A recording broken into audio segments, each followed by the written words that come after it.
Hustisya ti ikis ni Mr. Anastasio Tacloban, kabsat ti biktima iti napasamak a pamaltog, iti sitio na Gabungan, Barangay Davila, Pasukin, Ilocos Norte.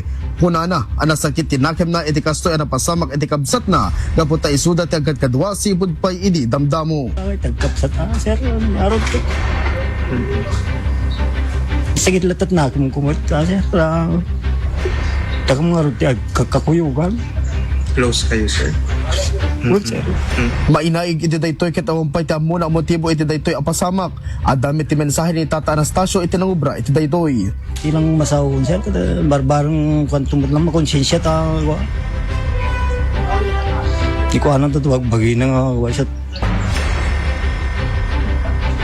Ano na yung magkakukuha isuna sir, ta balda dito yung isang iman na balda pa dito isa ka na mesa.